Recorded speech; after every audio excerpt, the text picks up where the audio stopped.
This will help further undermine the group's morale as they see their numbers dwindle. I want you to employ a strategy of divide and conquer when it comes to convincing the others to join us. The steps normally involved in this strategy include befriend them, isolate them, change them, divide them, and finally convince them to join us. Befriending and isolating them is simple enough. It's the changing them that will require the greatest effort, because you'll have to overcome all the propaganda Satan has fed them over the years. The process of changing them first begins by getting them to doubt the legitimacy and motives of the group they belong to. You can do this by showing them that they are not seeking first the kingdom of God and His righteousness by belonging to the group, since it is not centered around the belief in God. You want to then proceed with completely demonizing the group along with every other group they may belong to that doesn't fit in with our plans for the world. Also tell them that everyone that follows man-made governments, economies, and religions is really following Satan, and therefore has fallen out of grace with God.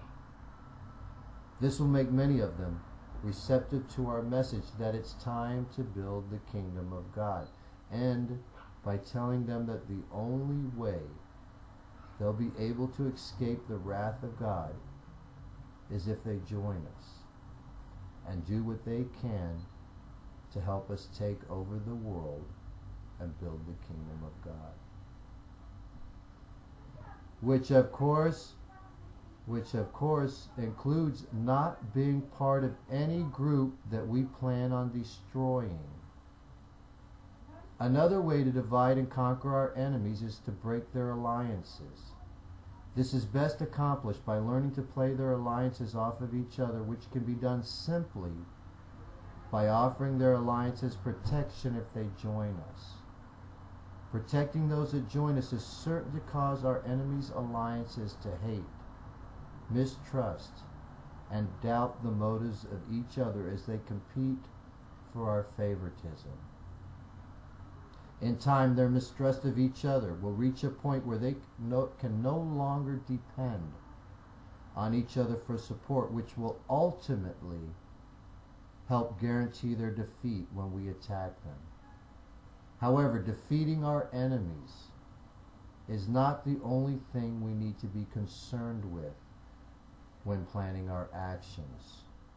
There are several other very important things that need to be considered. For example, our actions should also help convince everyone that I am Jesus Christ, which will give us the power, authority, and control necessary to accomplish our goals.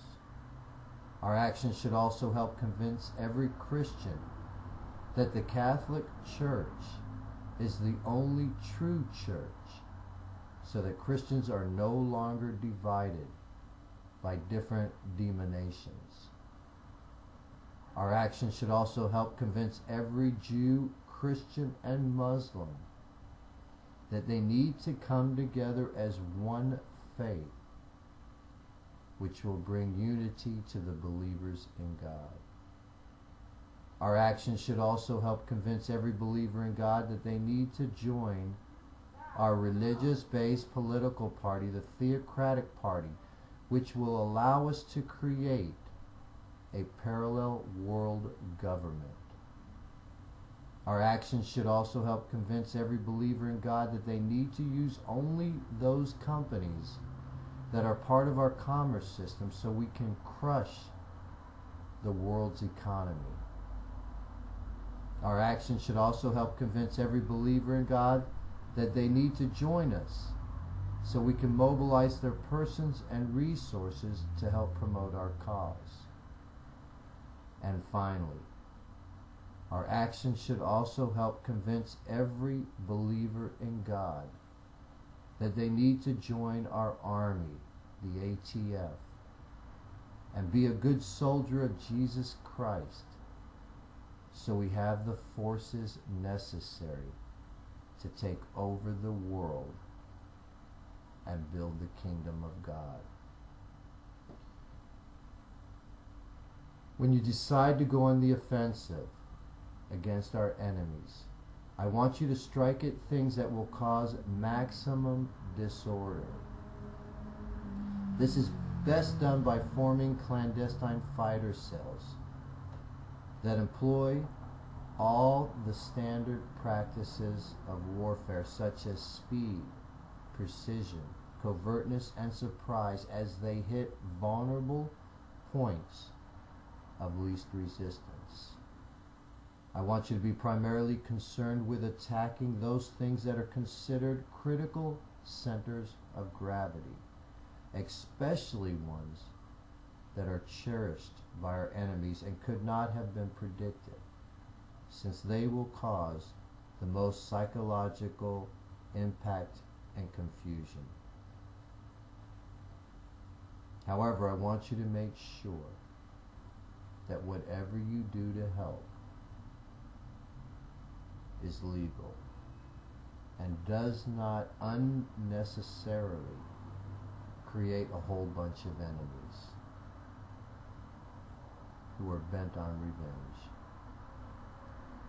While I realize that this won't be totally unavoidable all the time, it can be lessened if we refrain from pushing them too hard, which, as previously mentioned, means we cannot use violence in our efforts to crush and intimidate our enemies, rather than using the weapons of man as we strive to defeat them. Let us instead arm ourselves with the weapons given to us by God, the Bible and the Qur'an. Not only will this make us more appealing to the masses because we have refrained from shedding blood in order to achieve our goals, but it will also help instill a complete feeling of despair in our enemies when they find out that people are actually joining us as a result of our use of nonviolent tactics. A demoralized enemy that cannot fight on their own terms offers very little resistance. And when they do try to resist, it'll most likely be done in an emotional, irrational, and overreactive way, which will further our design of making us look good and them look bad. It'll also help if you try to take actions that are meant to purposely create a dilemma for those in charge, wherein they have no other choice but to publicly respond to your efforts. The more times they have to respond to what we're doing, the faster their downward spiral will be, until they are either eventually destroyed or convinced that they need to join us. There are many actions and things you can do on our behalf which are legal to help us achieve our goals and promote our cause. For example, you can trumpet the good news that Jesus Christ has returned and that I have brought with me New Jerusalem. You can help strengthen my position by giving me power, authority, and control. You can help increase my moral standing and credibility by getting others to see the justice of my cause. You can convince others that I'm not the Antichrist or